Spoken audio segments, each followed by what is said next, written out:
LA Kings fans continue to question Ken Holland's offseason moves and Jim Hiller's coaching ability. That and more on this fan feedback edition of Locked On LA Kings.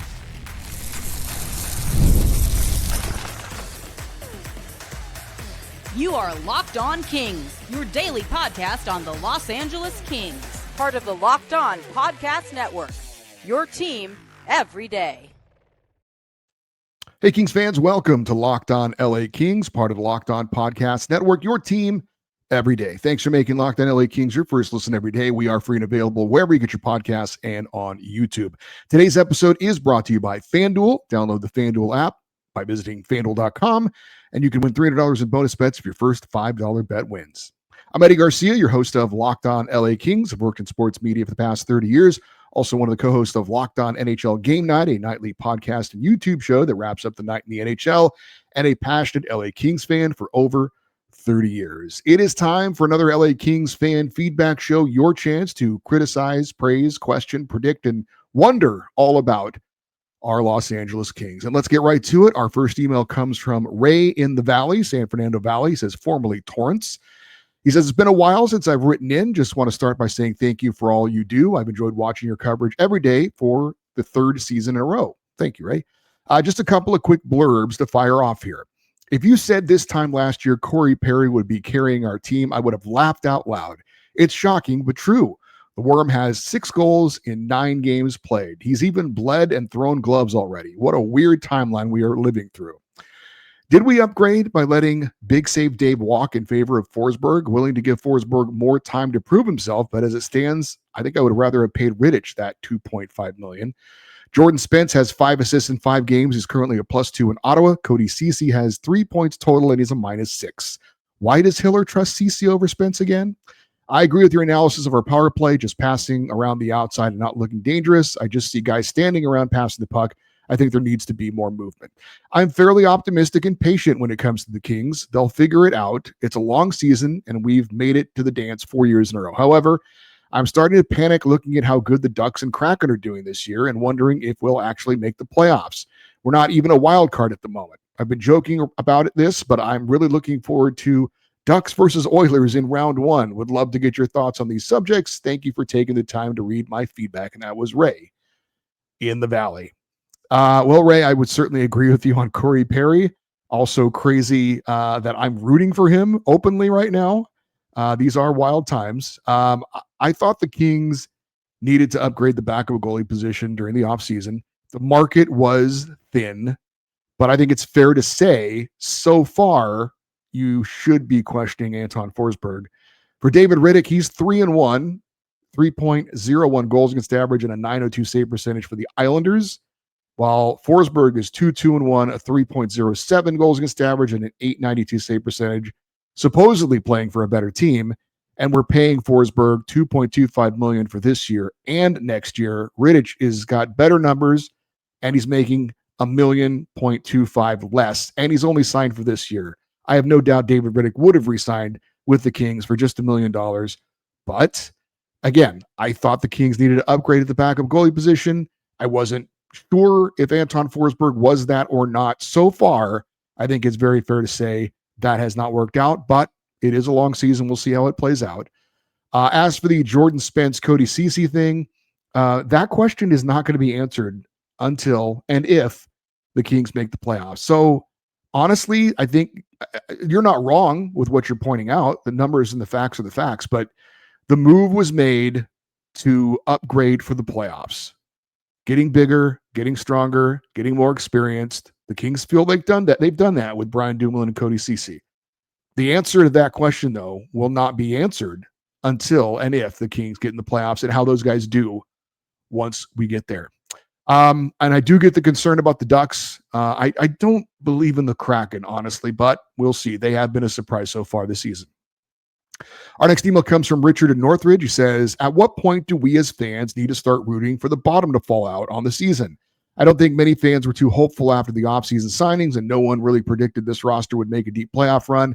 If we keep meandering around a playoff spot, then there's no incentive for the team to make a change. I love this team, and I want them to succeed, but are we just wasting another year or more at the current status quo if we continue on with Hiller as coach, Luke as president, and Holland as GM?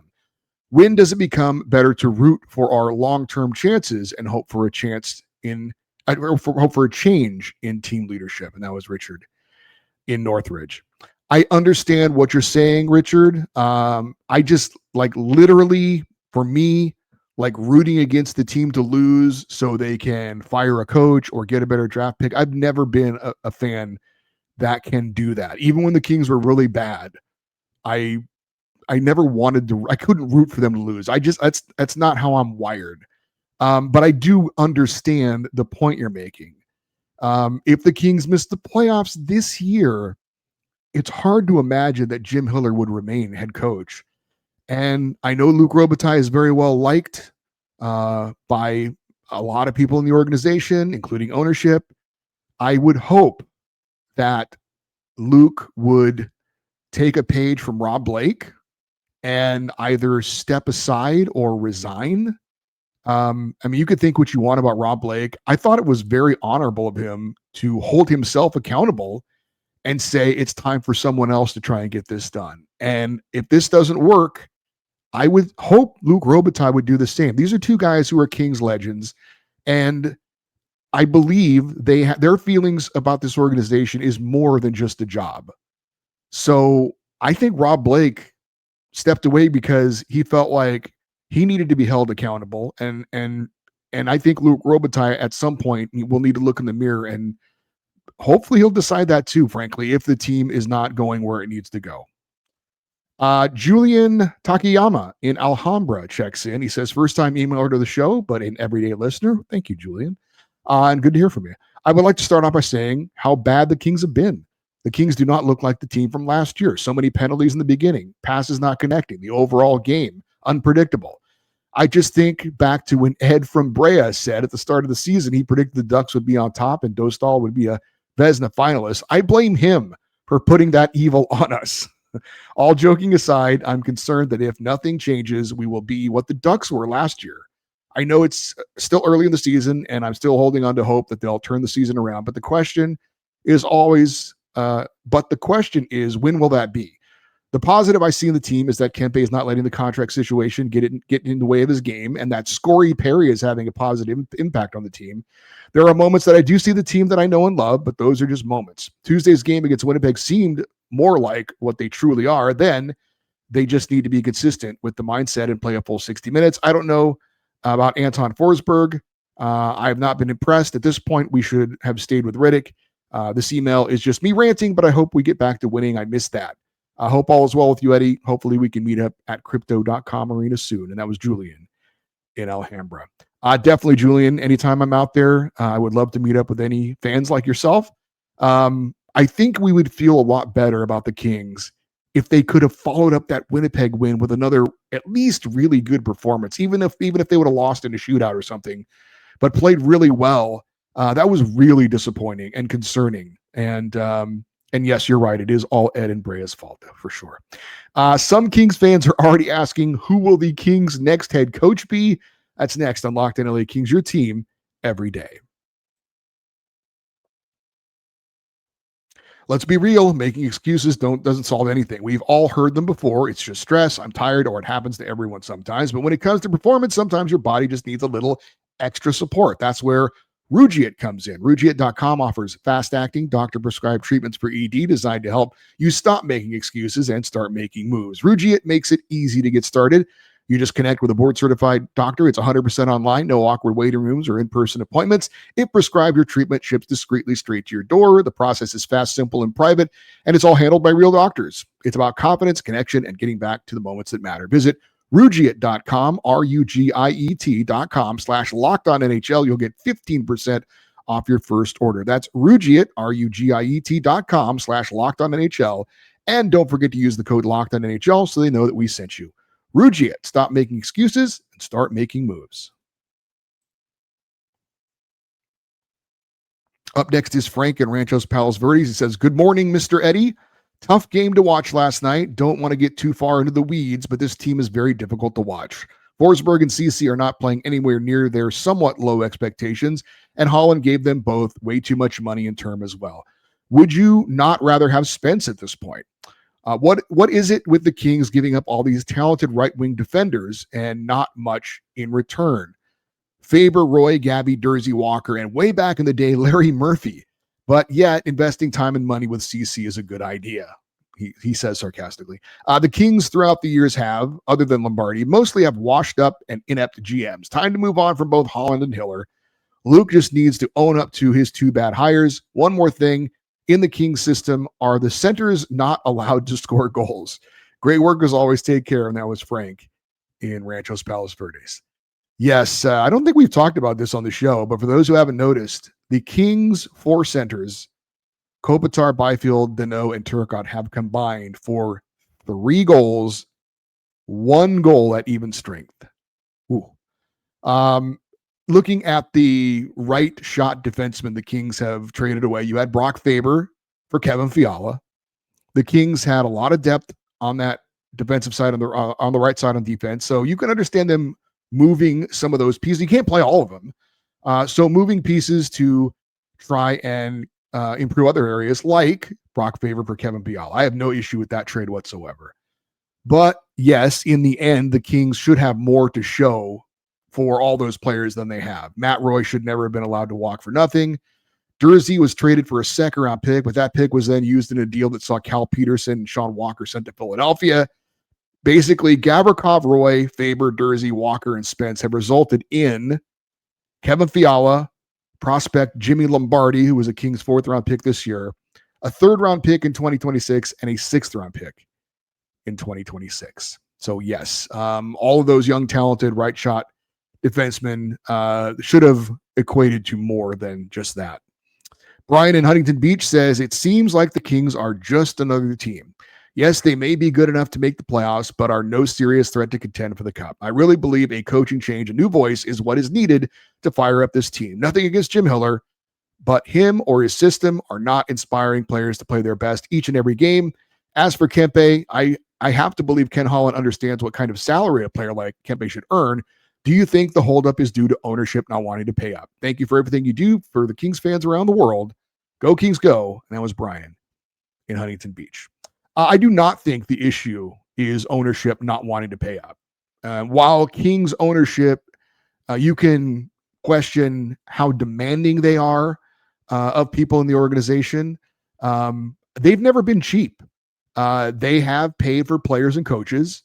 So I don't think it's that I don't think it's an ownership issue at all. I think for whatever reason, the two sides are arguing over how much to pay Adrian Kempe. I do not believe the issue is ownership not wanting to pay him what he's worth. I don't believe that. I still don't see a coaching change happening anytime soon. I think Jim Hiller came into this season, though, on the short list of coaches that were not maybe on a hot seat, but that seat could get pretty hot pretty quickly if things didn't go right. But I do think things have to get a lot worse than where they are now for a change to happen. The Kings seem to be still in a figuring it out phase, but they have been competitive.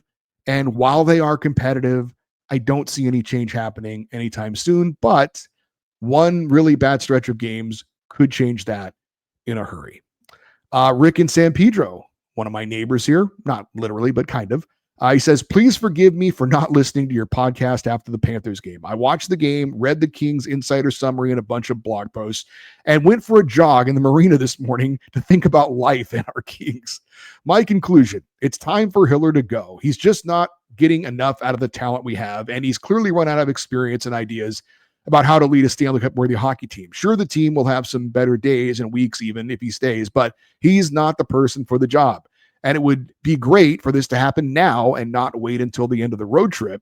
That way the team and the new head coach can bond on the road trip. I toss Pete DeBoer's name in as maybe the best candidate. Who would you have on the short list of best experienced NHL head coaches? And that was from Rick in San Pedro. Well, he's already got a new coach coming in on this road trip. I mean, that's not going to happen. But like I said, one really bad stretch and things are going to get hot.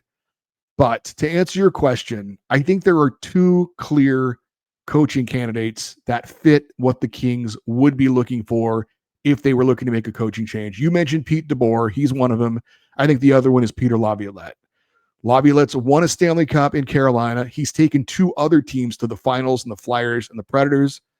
Pete DeBoer has been to the Stanley Cup final twice, San Jose, and of course, New Jersey, where he lost to the Kings. His last 5 seasons as a head coach, including last year, Vegas and Dallas, his teams all 5 years made it to the conference finals. So Laviolette and DeBoer are both extremely experienced. They've been, for Laviolette, he's been to the top of the mountain. DeBoer has been close. He's been to the summit there. And I both think they're kind of hard ass coaches. They are going to hold people accountable right away. They're also both short-term solution guys. And that's what the Kings will be looking for. Kind of like when they hired Ken Holland to be a short-term GM, whoever the head coach is going to be, it's probably going to be for a short term. So those 2 guys are the most obvious coaching candidates I believe the Kings would look at and should look at if they were to make a change. Guys who have won a cup, guys who are going to come in and be very demanding, even if you're not worried about them having a long shelf life like a Pete DeBoer, because he wears out his welcome pretty quick, but he wins. So those are the kind of guys I think the Kings would be looking for. Jed in Ontario says, so I have a concern about what's going on in our Kings. If you think Jim Hiller will get fired, do you think John Tortorella is a good option as a replacement as Kings coach? Because I would consider him as good a coach. He would probably discipline the players and motivate them to win games. Do you think Pete DeBoer is another option right now? Because I've been hearing more about the Ducks than the Kings, and I know Spittin' Chicklets podcast has been critics of the Kings and how they play. Go Kings, go! And that was Jed in Ontario. Well, Jed, the only opinions from a podcast you need to know about and worry about is Locked On LA Kings, of course. But in all seriousness, John Tortorella is an old school hard ass coach, and he would come in and probably kick some butts and demand accountability, sure. But he has not had any kind of success lately, as opposed to Pete DeBoer and Peter Laviolette. Now, John Tortorella won a Stanley Cup back in the day in Tampa Bay, but his last 3 stops have been all very underwhelming. Vancouver, Columbus, Philadelphia. In parts of 10 seasons with those 3 teams, his teams only made it out of the first round of the playoffs 1 time. So I don't see him as an upgrade to what the Kings have now based on the results he's had as a head coach over the last 10 years or so. Those other 2 guys have won a lot and have done that recently. So I would not consider John Tortorella for this job. Orlando in LA says, I can see it now. The Kings continue to play exactly as expected, end up near the cellar, and Kempe is traded for more of Holland's great ideas. Hiller is in over his head. That was a quick shot from Orlando in LA. Well, I don't think the Kings are playing as expected at this point. I think certainly more was expected from them at this point. I thought they were going to be one of the top 3 teams in the Pacific, and right now they are not there. Ed in Brea has another awful guarantee. We will get into that and more here on Locked On LA Kings, your team every day.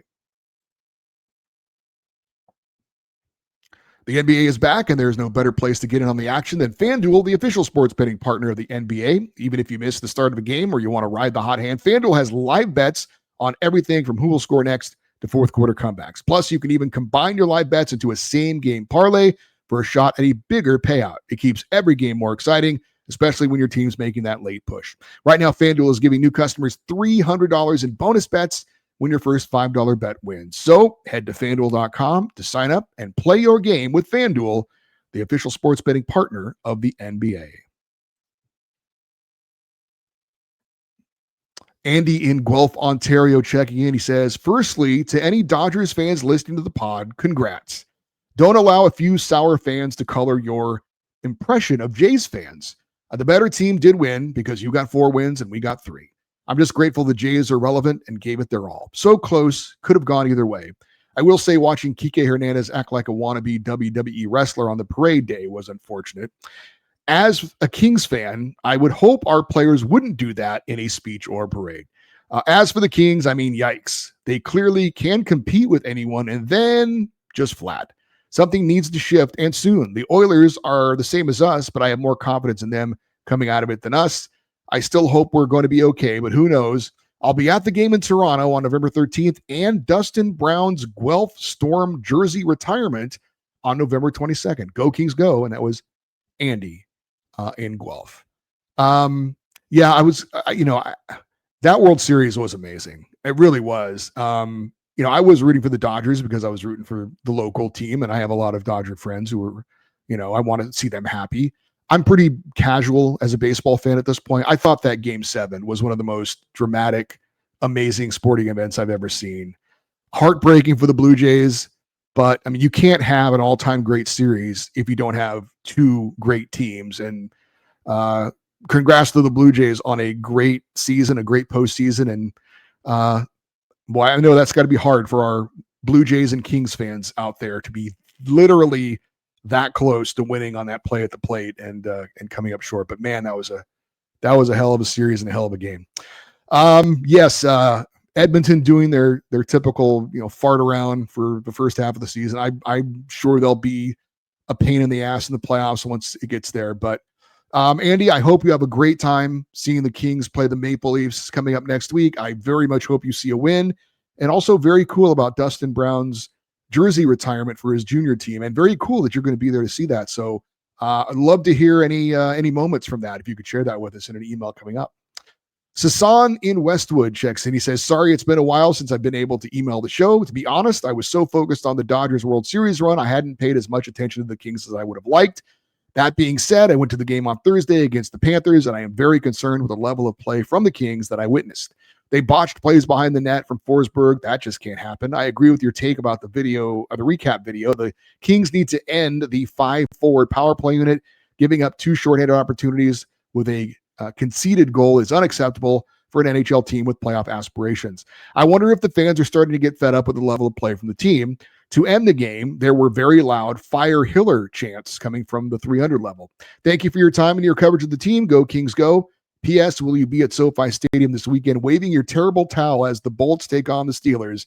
I don't know if Mrs. G will like that very much. Ha ha. All the best. Sasan in Westwood. I will be at the game. First row, south end zone. I will have my terrible towel. I don't know how much I'm going to wave it out of respect for Mrs. Garcia, but I will be there. And if somehow you don't know, I'm a Pittsburgh Steelers fan. My wife is a diehard Chargers fan. We actually have Chargers season tickets. So, yeah, this will be like our 8th or 9th Steelers Chargers game that we've attended. And they're never easy, but we mostly make it through it okay. And I'm just thankful she's not like a Ducks fan. I don't know how people do that. Have a significant other who's a passionate fan of a hated rival. Like Steelers Chargers, they play each other a lot, but they don't have really a rivalry. I don't think. They met in one huge game back in the day, and the Chargers actually won it in Pittsburgh to go to the Super Bowl, their only Super Bowl appearance. But no, I will be out there, and let's just pray that nobody hurts Justin Herbert, or else that might be bad. Marcus is checking in from Parts Unknown. He says, thanks, Eddie, for the podcast. I really appreciate hearing your updates and views on the Kings. Thank you, Marcus. He said it was great to see the Kings pull out a win against the Jets. Frightening that Ed in Brea, for the moment, is right about his Ducks prediction. The most logical explanation why Adrian Kempe has not signed with the Kings is because he wants to win a Stanley Cup, period. Under the current leadership and Coach Hiller, he may not believe that will happen in the next 7 or 8 years. Go Kings go. And that was Marcus in Parts Unknown. Everything I have heard and read is that Adrian Kempe wants to stay in Los Angeles, that he wants to remain an LA King. So I don't believe, what the long-term prospects are for this team as a cup contender. I don't think that's playing into his decision. I think it's purely right now about money, and he wants what he feels is fair, and the Kings apparently aren't ready to meet him at that place yet.